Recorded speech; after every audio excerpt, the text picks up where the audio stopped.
Gila, pokoknya waktu itu bener-bener udah sampai gua itu jual botol, rugi pun gua jual buat cash flow. Waktu Andrew masuk, itu gua udah belajar banyak banget dari Andrew. Waktu Hotman masuk, gua merasa, oh aman nih. Terus kalau misalnya Timothy, kenapa lu mau accept dia? Itu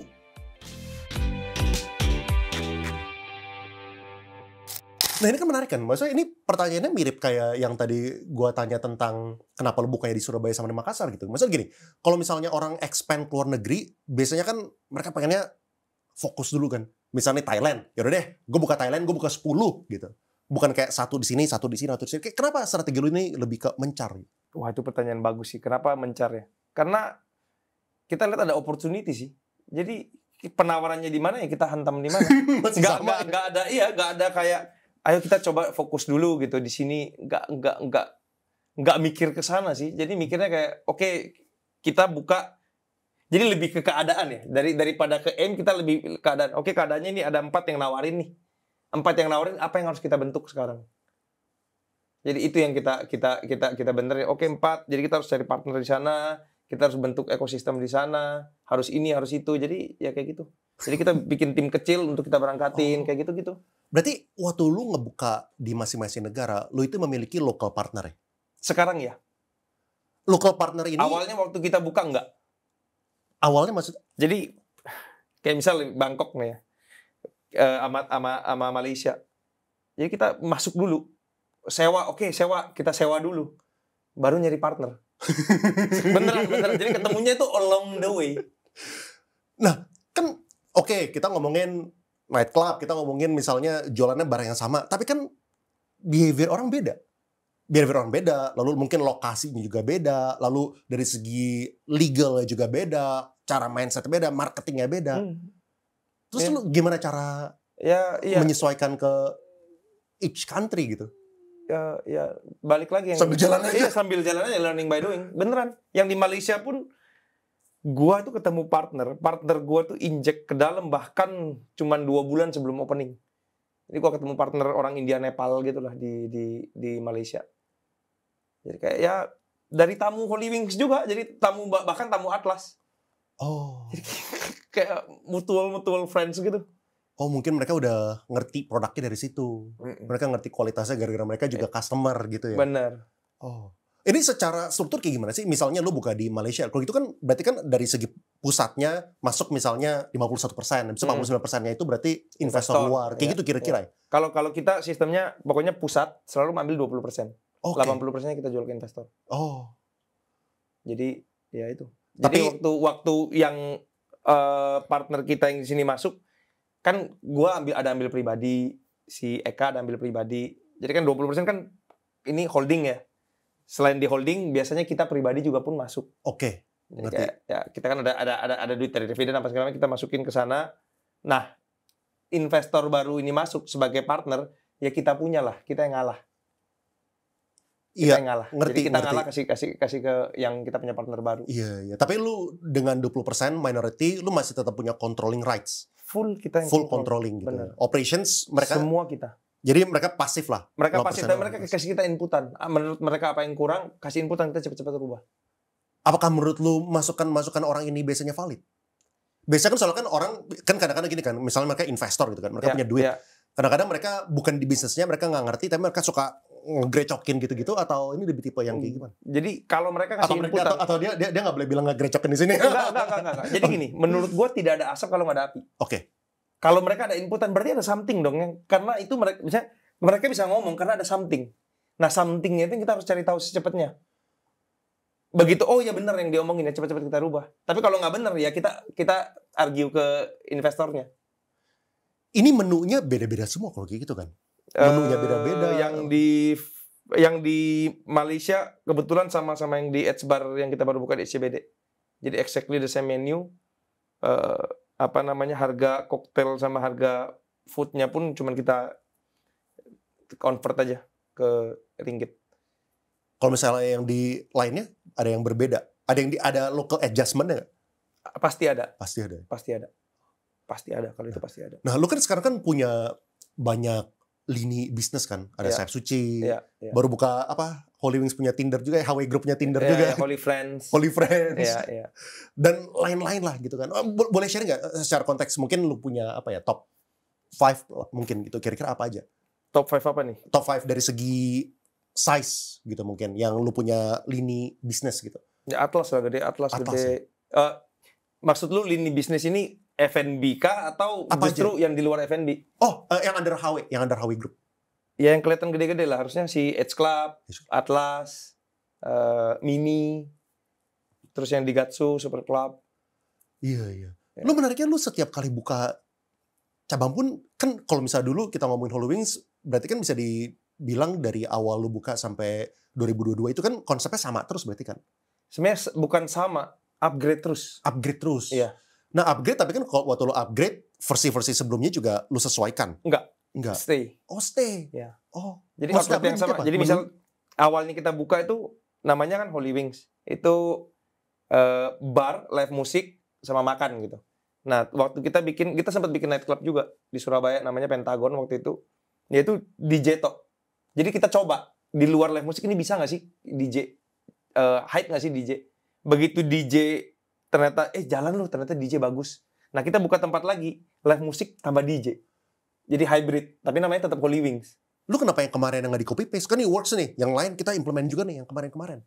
Nah, di tempat-tempat yang memungkinkan untuk kita pakai DJ juga, kita implement juga. Jadi benar-benar di-upgrade terus.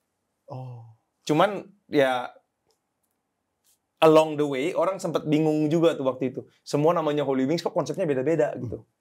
Jadi udah ada yang ini, ada yang itu. Ada yang ada DJ, ada live musik, ada yang cuma live musik, ada yang cuma DJ. Ya. Jadi orang bingung gitu. Nah ini kan, tapi kan secara prinsip core-nya masih sama. Ya oke, lu upgrade terus ya kan, kayak apa namanya, ya versinya di-update terus, tapi belum tentu yang ada yang tidak memungkinkan yang nggak bisa di-update gitu misalkan. Nah tapi kan sekarang yang gue lihat nih kayaknya berbeda kan. Berbeda maksudnya nih kayak Mimi itu lebih ke buat Mandarin, ya kan, live music. Habis itu cabang yang ini lebih buat apa. Sekarang tuh kayak masing-masing cabang kayak punya karakternya sendiri gitu kan. Punya USP sendiri lah kalau kita ngomong. Unique selling point sendiri. Apa yang bikin shift itu? Yang kemarin itu lebih ke kan kita hilang nama bro. Nama Holy Wings kan nama.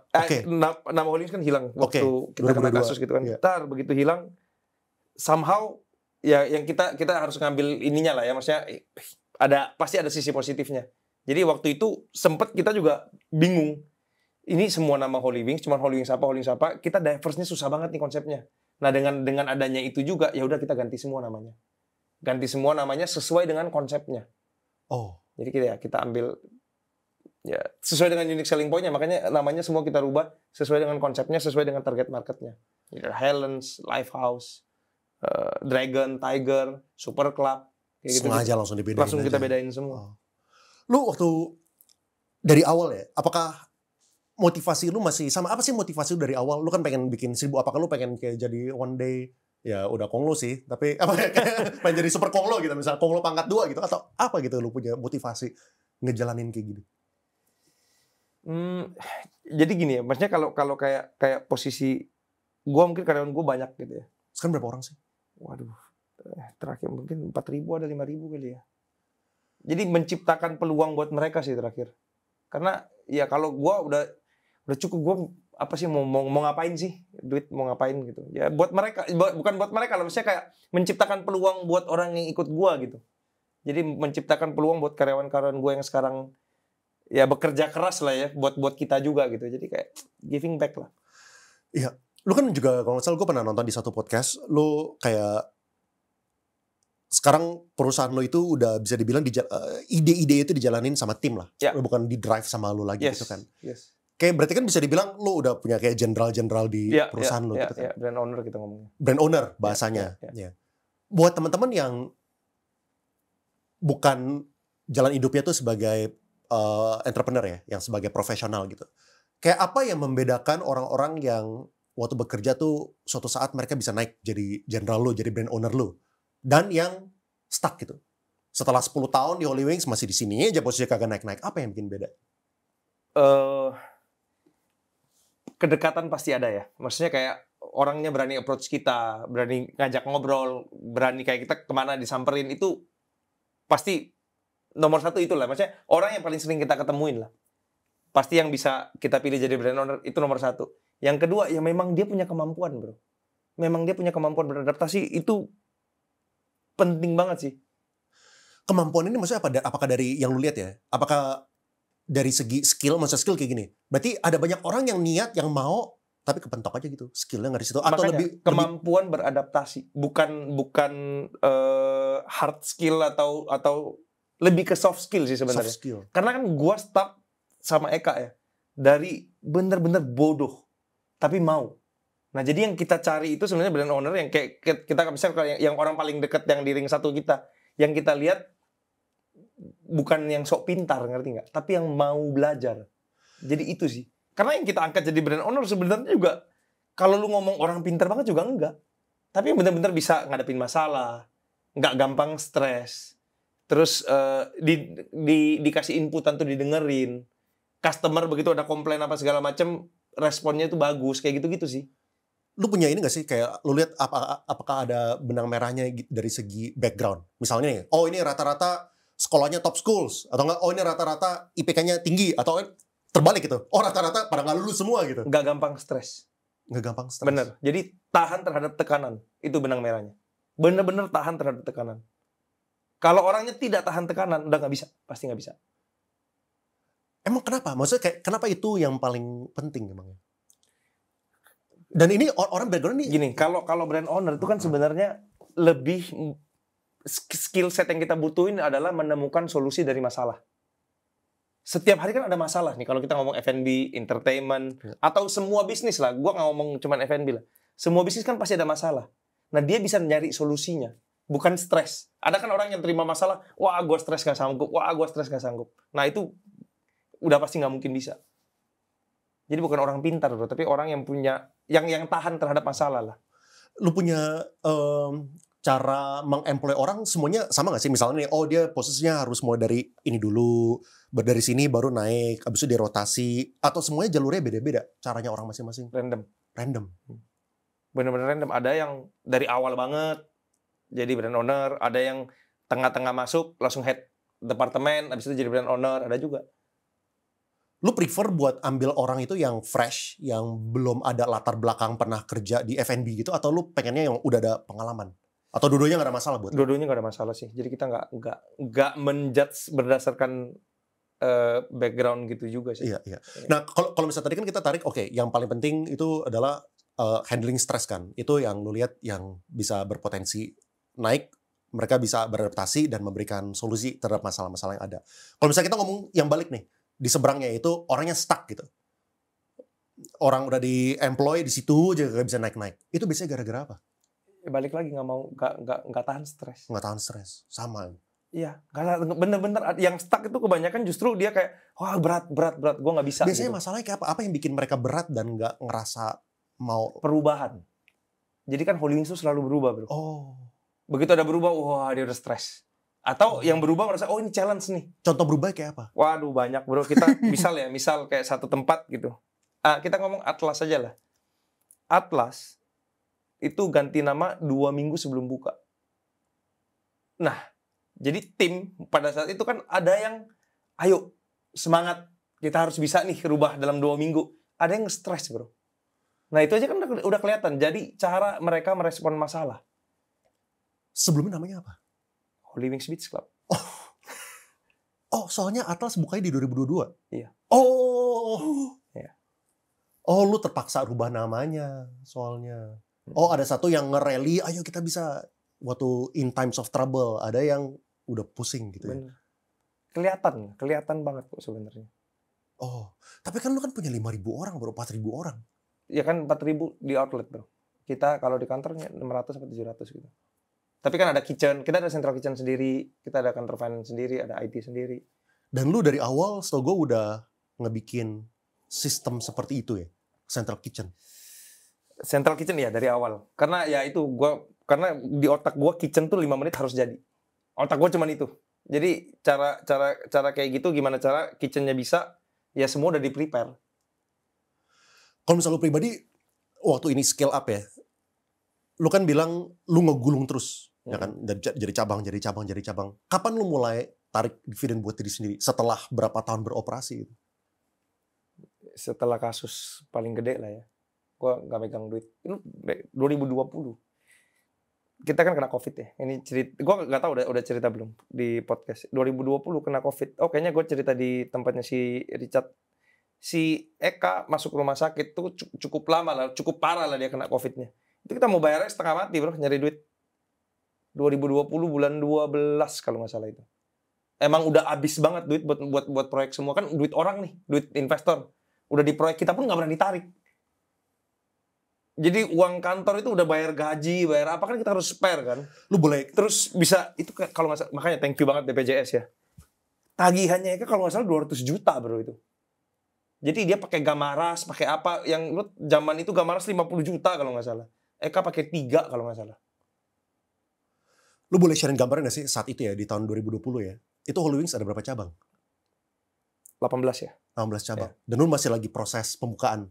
18 cabang dan kita punya 18 proyek. Gila bro. Gila. Pokoknya waktu itu bener-bener udah sampai gua itu jual botol, rugi pun gua jual buat cash flow. Jual spirit, maksudnya jual kayak ya any alkohol botol lah. Rugi pun pokoknya barang keluar dulu, pokoknya dapat cash dulu. Buat bayar karyawan, buat bayar proyek, buat bayar ini. Soalnya kan kita dari holding, dari kita punya sentral sendiri kan invest juga kan ke outlet, jangan sampai ada yang mandek. Jadi kita percaya lah, COVID ini cuma sementara nih. Nggak selamanya kayak gini. Lu punya conviction itu? Iya, kita punya conviction itu waktu itu. Jadi nggak mungkin, orang pasti ngumpul lagi. Pasti ngumpul lagi. Jadi ada yang, wah udah shifting nih, bisnisnya di shifting ke semua online gitu. Kita enggak. Jadi justru ayo online flash barang, tetap proyek harus jadi. Oh saat COVID dan apa namanya ada apa sih bahasanya dulu tuh kayak PSBB. Iya, PSBB gitu-gitu nggak boleh ketemu. Lu punya conviction bahwa jalanin terus proyeknya. Iya. Karena pasti balik. Ini krisis doang nih, pasti balik. Tapi kan bisa aja mikir kayak gini bro. Oke ini pasti balik. Tapi gue nggak mau ambil resiko itu. Kita pending dulu ya. Jangan keluarin cash flow dulu. Oke lah pasti balik. Tapi gue baru mau keluarin duit lagi untuk pembangunan. Nanti kalau misalnya gue udah lihat udah ada recovery. Enggak. Justru waktu itu gue nyari investor. Yang si Andrew masuk waktu itu. Enggak. Investor ini masuk dengan harapan lu masih mau buka banyak cabang. Atau investor ini masuk buat injek lifeline gitu. Lifeline.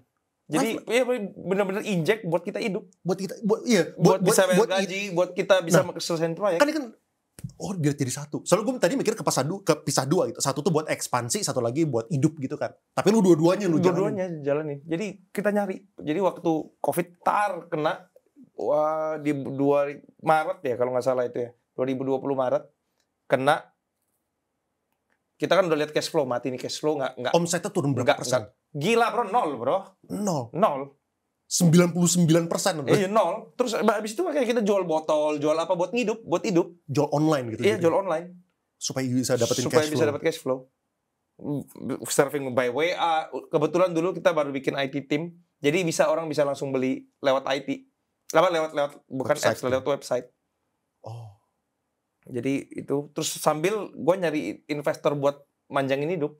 Sambil besok waktu lu kena COVID. Masuk. Eka sama lu kena COVID dua-duanya atau cuma Eka? Gua kena bulan 9.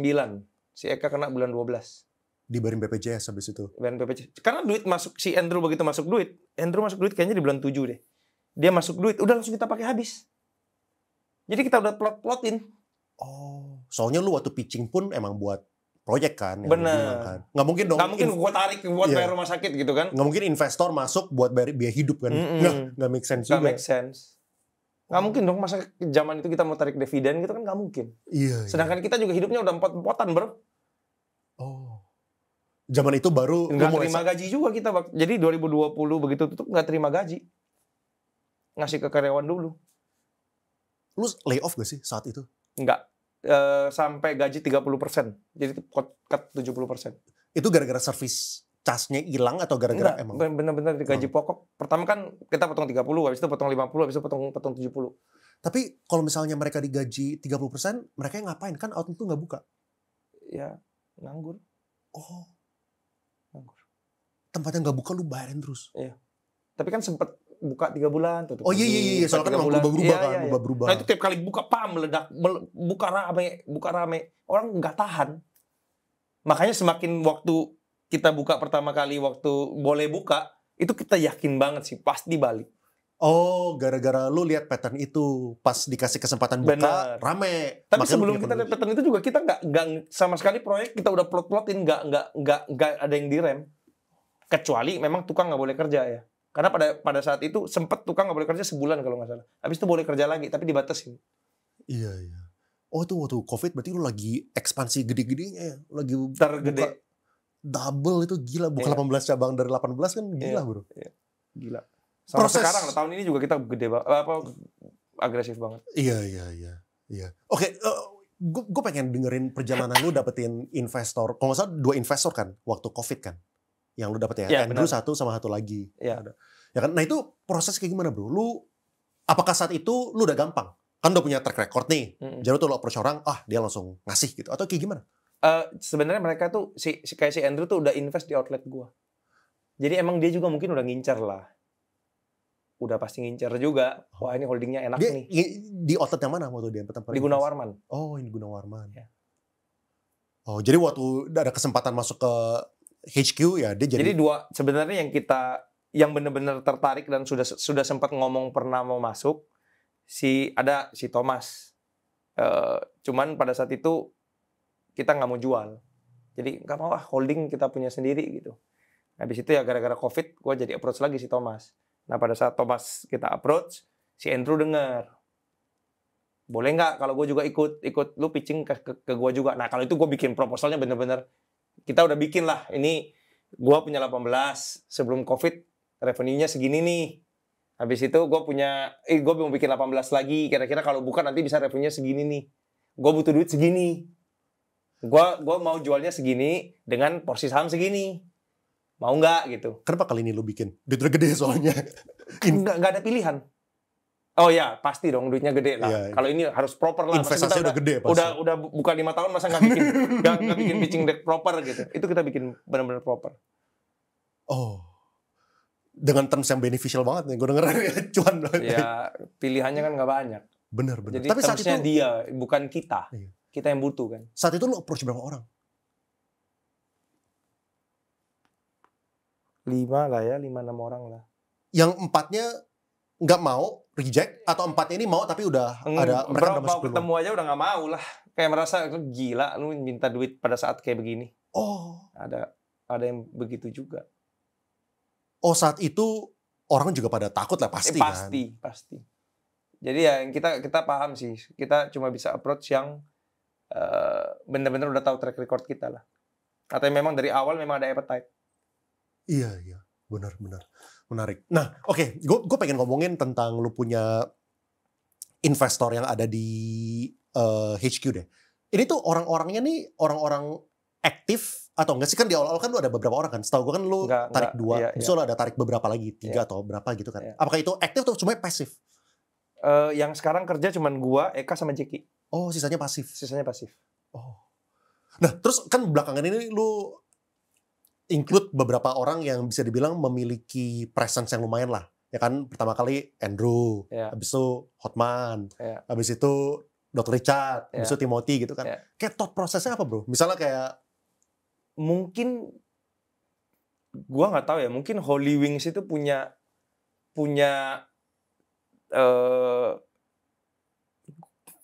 gue nggak ngerti ya. Maksudnya mungkin mereka justru tertarik beli Holy Wings karena Holy Wings itu kayak punya spark yang mereka mau gitu.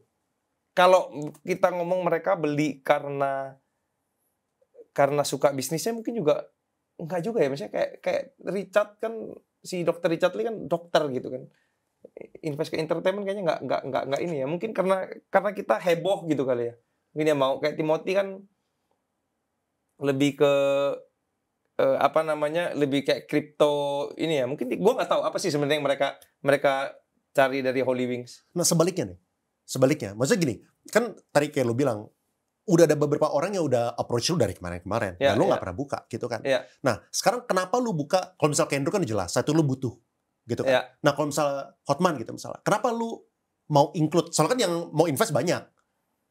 Ya awal kita ngerasa juga ya kalau dengan adanya Hotman mungkin kita secara legal aman, bakal lebih aman. which is not gitu. Oh, enggak. Kenapa emang ya? Ya punya Hotman nih enak diserang dong. Oh, jadi malah enak diserang. Iya dong. Bisnis Hotman melanggar aturan gitu misalnya atau apapun gitu. Oh. Which is ya, tapi kan di sisi lain dengan adanya Hotman orang lebih tahu Holy Wings. Iya. Marketing dia luar biasa. Marketing luar biasa gitu. Lebih dari apa yang kita kerjain gitu justru dikerjain sama Hotman. Oh. Luar biasa sih Bang Hotman. So dia organik juga, dia soalnya user. Benar, dia suka banget emang dia jiwanya gitu, kalau Hotman ya. Ya kalau kita ngomong kalau mereka beli kita untuk break even point atau mereka tarik dividen terus mereka dapat balik modal, kayaknya jauh dari kata itu karena kita gulung semua kan. Kita masih ya digulung, diinvestin lagi. Tapi waktu mereka invest ya, kita ngomongin semuanya ya yang tadi kita sebut. Apakah mereka ada ekspektasi? Oke, gue ngerti, gue nggak tarik dividen dulu sekarang. Tapi kan lu gulung terus dan lu punya return bagus gitu ya. Nanti 10 tahun lagi kan bisa jadi 10x tuh ya misalnya. Itu pasti ada omongan kayak gitu juga kan? Iya. Ya ada lah kalau itu ada. Iya, soalnya mereka gulung juga ya. Mereka bukan orang cuman yang butuh cash. Cuman gue nggak kasih mereka exit plan juga ya. Jadi kayak mau IPO atau apa. Gue bilang kita nggak tahu. Oh, mengalir aja. Oh, lu bilang kayak gitu? Iya. Jadi mereka misalnya nih, oke, gue invest 50M gitu misalnya. Iya. Terus mereka kan kalau misalnya investor yang normal pasti kan nanya kan, baliknya kapan? Bisa gue cash out kapan? Ini lu nggak? Gue bilang gue masih nggak tahu. gue bilang sama mereka gue masih nggak tahu. Ya harusnya sih kalau lihat dari track record kita dari tahun ke tahun sih growth-nya sih cukup lumayan gitu kan. Ya mereka lihat itulah pasti. Terus dengan kita punya planning, kalau kita masukin kira-kira forecast-nya itu segini gitu. Mereka beli itunya sih. Ya minimal kalau misalnya nggak tarik dividen, at least growth-nya kan actual ada segala macam gitu kan. Oke, sekarang thought process, kalau misalnya Hotman kan oke lah, clear kan, legal issue, lu bisa konsultasi, bisa nanya-nanya dia segala macam. Kalau misalnya Dr. Richard, apa yang lu lihat, kenapa lu pengen accept gitu? Mungkin bantu marketing mungkin juga atau enggak juga ya. Apa ya? Kenapa gue accept Dr. Richard ya? Oh ya mungkin cocok juga ya, gue sama dia mungkin cocok ya, mungkin ya orangnya agak unik juga kan. Kita juga mungkin agak unik, cocok aja sih menurut gue karena gue masih melihat ada value dari dia juga sih. Ada value nih. Apa? Misalnya gini, contoh. Kalau misalnya kita ngomongin podcast ya, tentu dia adalah orang yang jenius buat bikin konten dan viral dan beauty clinic. Oke lah, kita nggak usah doubt bagian itu. Tapi kan bisa dibilang juga dia punya target market belum tentu orang yang sama datang ke tempat lu gitu. Iya kan, berarti gue lihat value kan bukan berarti dari marketing purpose kan. Bisa aja dari cara dia berpikir, cara dia ngasih inputan ke kita. Jadi dari awal waktu dia nge-approach gue, dia mau, kita ngobrol kan. Oh kayaknya gue bisa dapat banyak pelajaran juga dari dia.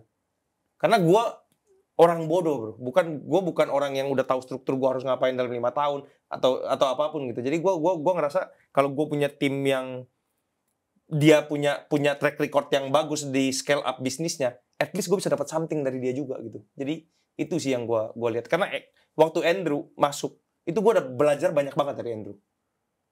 Waktu Hotman masuk gue merasa oh aman nih, tapi ternyata enggak. Tapi kan gue dapat benefit yang lain gitu. Gue dapat marketing benefit gitu.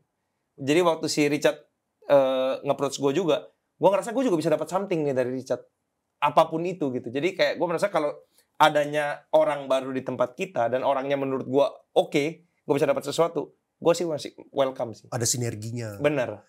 Jadi kayak make me bigger lah. Boleh sharing nggak perubahan before after Andrew? Itu kira-kira kayak apa yang dengan adanya Andrew tuh HW Group tuh jadi lebih berubah? Ada apa gitu contohnya?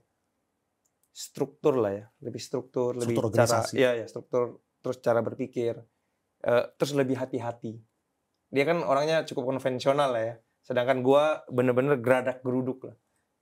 Besok mikirnya cuma besok gitu, mikirnya nggak 5 tahun gitu kan. Ya dengan adanya dia sih kita lebih kayak lu nggak bisa, lu harus punya plan, lu harus bisa dibagi. Job itu harus ada CEO, harus ada CMO, harus ada finance, harus ada apa. Dulu wah kita serabutan bro. Bener-bener apa yang di depan tuh yang dikerjain. Nggak ada planning sama sekali. Nah setelah ada dia jadi lebih terstruktur lah.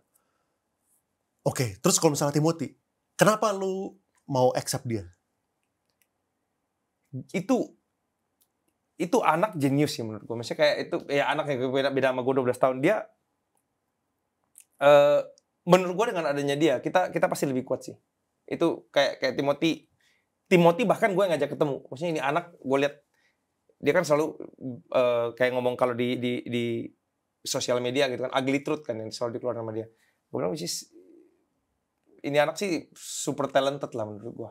Jadi menurut gue ya, gue ini udah umur 36, gue milenial gitu. Gue nggak tahu cara berpikirnya Gen Z ini seperti apa gitu. Sedangkan dia bisa berani gitu ngomong di sosial media dengan A dengan B, pasti kan ada sesuatu gitu. Maksudnya yang membuat dia ngomong kayak gitu kan. Itu yang pengen gue pelajarin juga. Jadi cara berpikirnya Gen Z ini gue harus bisa dapat nih. Gue nggak bisa dapat itu dari milenial dong, atau cuman research. Gue harus bener-bener ada pelakunya gitu untuk gue serap ilmunya gitu kan.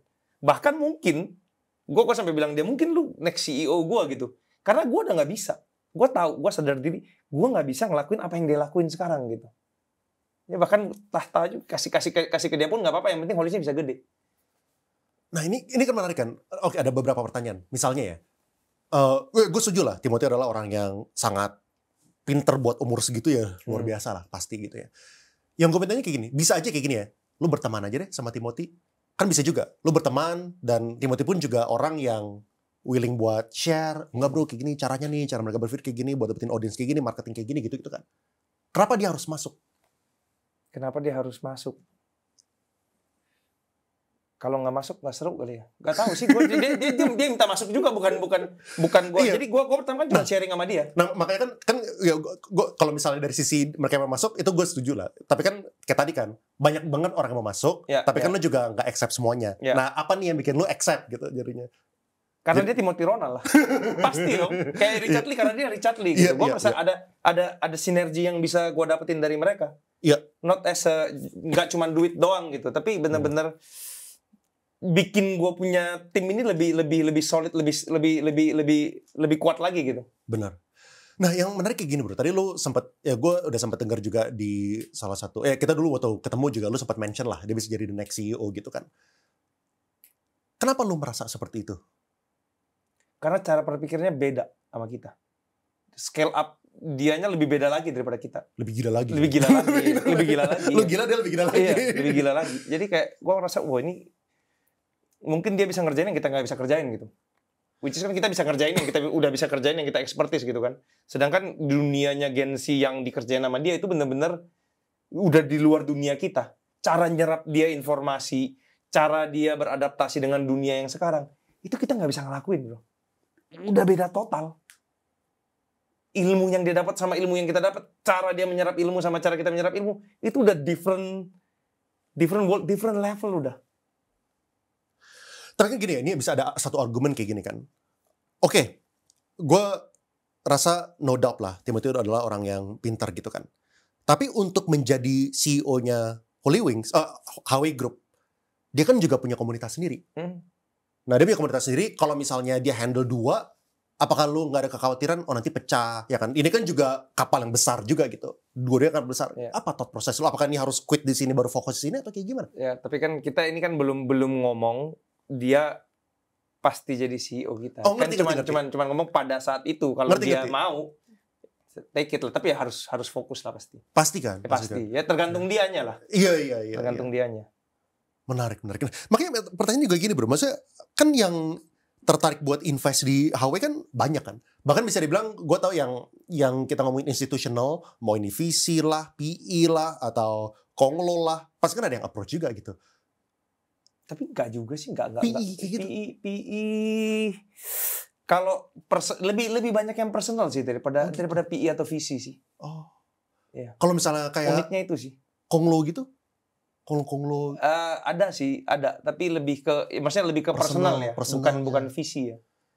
Nah, maksudnya kayak gitu tuh. Maksudnya kan Konglo kan juga punya sesuatu, mereka udah bisa ngegedein perusahaan juga. Tapi lu ngambil orang tuh lebih yang ada public figure secara sengaja atau apa? Gue lebih suka ya lebih kayak ada sosoknya lebih bagus daripada cuma uangnya gitu. Kayak keren nggak sih kayak Holy Wings Group punya Hotman, punya Timothy, punya Dr. Richard, punya Andrew. Misalnya kayak lebih inilah ya, lebih menonjol gitu, lebih ke flash out gitu. Oh, keren sih ya, pasti keren. Keren, pasti keren. Oke, kalau misalnya lu boleh sharing advice ya buat teman-teman yang pengen dapetin investor, apa kira-kira advice lu?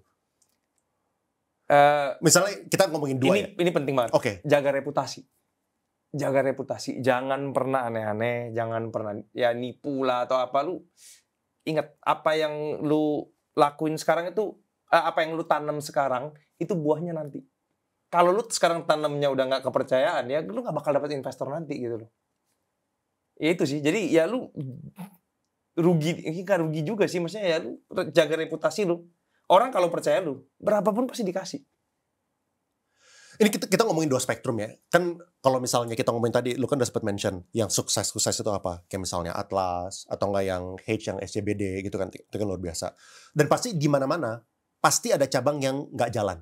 Gitu kan. Lu boleh sharing ini nggak sih? Kayak studi kasus ya. Kayak cabang yang mana itu yang paling nggak jalan dan kira-kira learning itu kayak apa? Gara-gara apa? Gua nggak tahu, kena curse atau apapun lah. Gua selalu dalam mall, gua selalu nggak jalan. Dalam mall? Dalam mall. Jadi gue bikin dalam mall tuh jalan. Jadi yang dulu gue bikin di Pondok Indah jalan banget. Habis itu gue diusir. Kenapa ya? Kayak gitu. Oh, di Pondok Indah Mall? Iya. Oh, bikin terus diusir. Ya, mungkin gara-gara kita kasus juga kan. Terus gue bikin di MAG, gak gitu jalan. Gue bikin di CP, gak gitu jalan. Jadi kita sekarang ada kayak ketakutan, aduh kalau buka di mall kayaknya gak jalan deh. Jadi itu sih. Jadi yang kayak benang merah yang sekarang kita lihat yang kebanyakan gak jalan tuh yang di dalam mall. Mungkin orang mau kalau pergi cari live musik atau mau cari happy gitu, cuman yang cep langsung masuk gitu. Biar kelihatan orang kali mobilnya atau apa ya, gue juga nggak tahu. Mungkin ya. Oh, tapi itu kan investor juga beda-beda kan. Benar. Nah itu tadi tuh kan lu tadi bilang tentang menjaga reputasi dan trust gitu-gitu kan. Yang pastilah normal kan, di mana-mana lu jalanin 100 ada 1-2 itu yang nggak jalan. Cara lu 5% kita sih maksudnya track record kita sampai sekarang sih mungkin 5% nggak sesuai harapan lah ya. Iya. Ya bisa dibilang ya masih bagus lah, 95% masih doing well, masih good kan. Tapi kita pengen pelajarin yang dari yang nggak jalan ini nih. Kalau misalnya gimana cara lu handling investor-investor yang jadinya tuh nggak jalan sesuai ekspektasi gitu? Cara lu ini kayak gimana? Apakah ada yang marah-marah sama lu gitu? Kalau sampai marah sih enggak sih. Cuman ya kalau kecewa mungkin ada lah ya, kayak di 3 lokasi lah terutama sekarang ya. Mungkin ya kita jelasin pelan-pelan sih. Sama kan meskipun rugi gitu, kita dulu yang nalangin. Jadi kita nggak minta investasi baru lah ke mereka. Oh, lu juga pasang badan juga. Kita nalangin.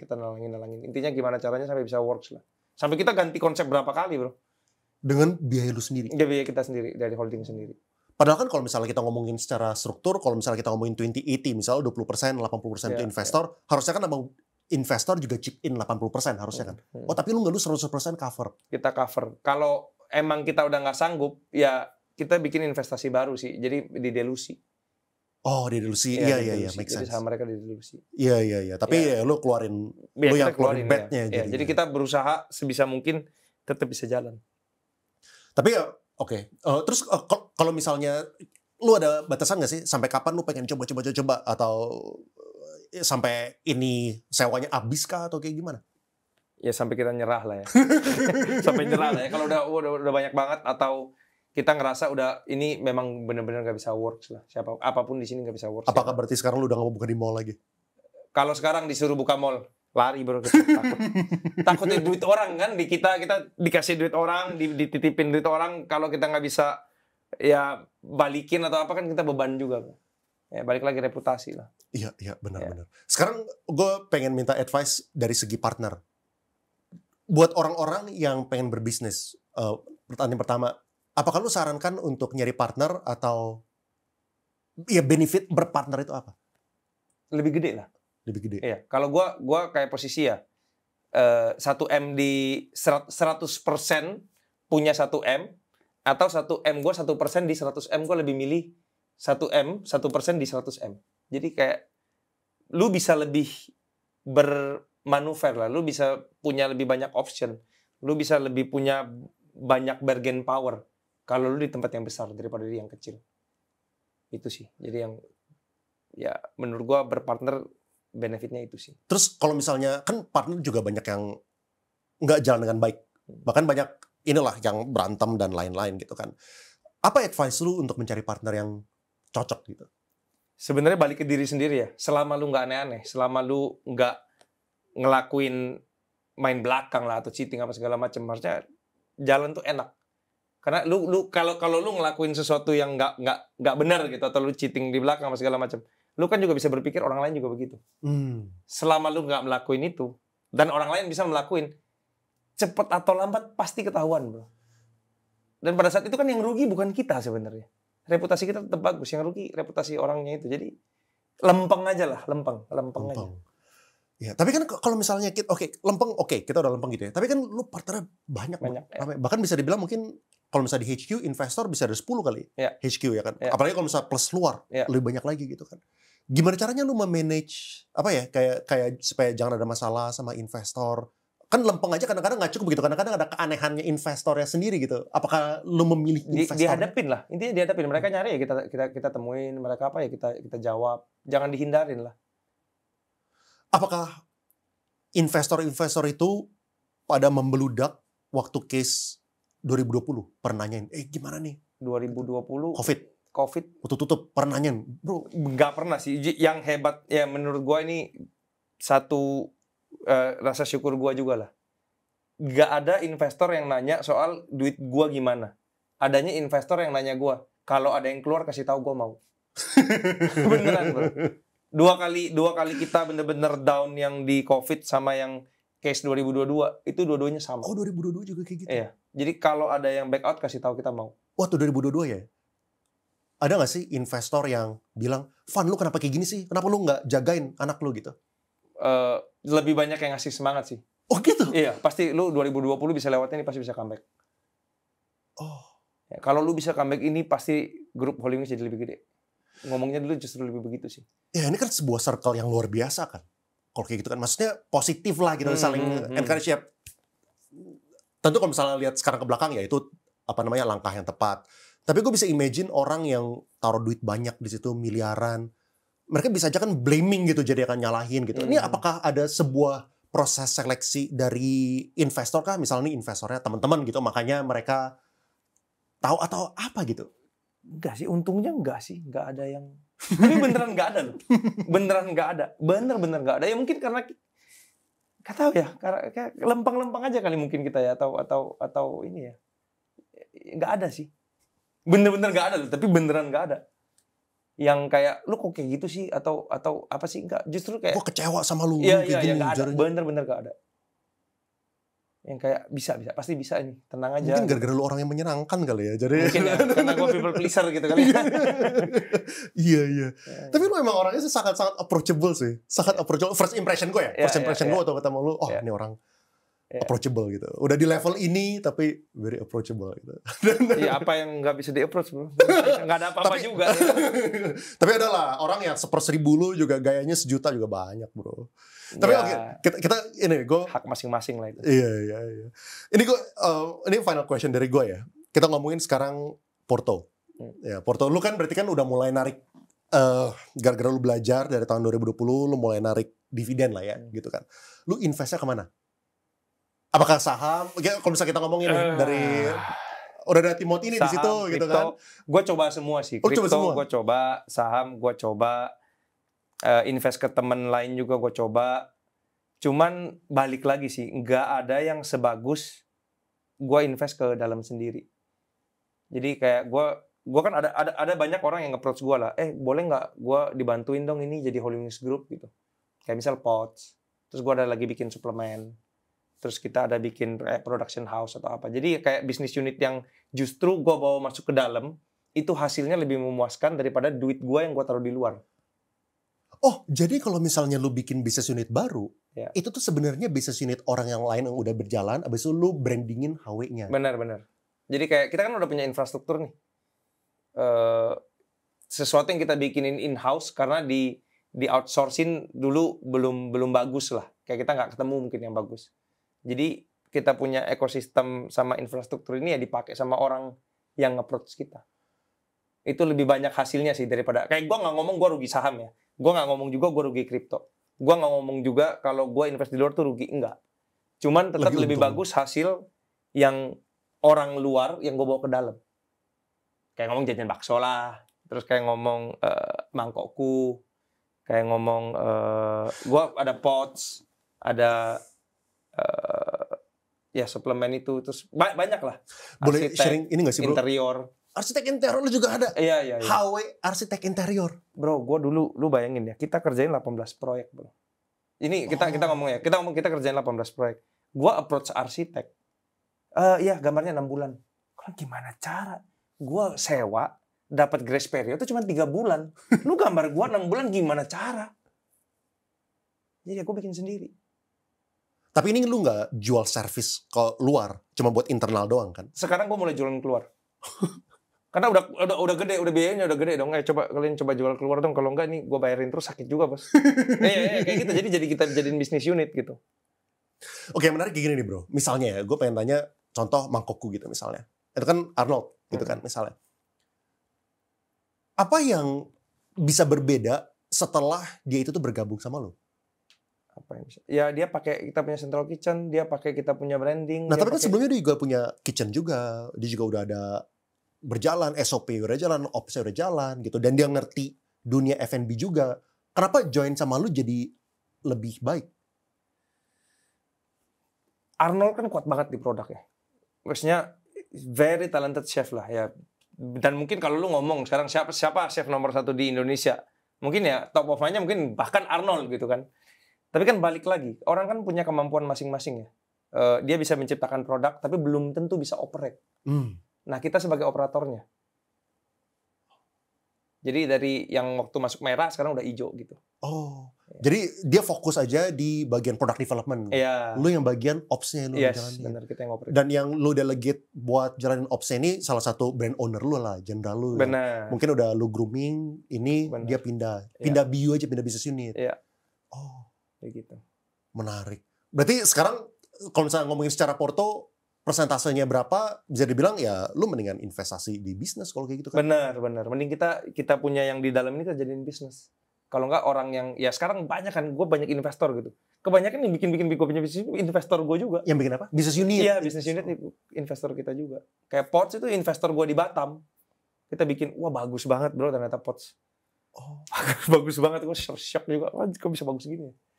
Tapi jadi mereka ini sebenarnya udah punya existing business. Ya. Tapi mungkin belum terlalu optimal. Benar. Dengan join dengan lu jadi lebih optimal gara-gara ada ops-nya jadi lebih baik. Iya.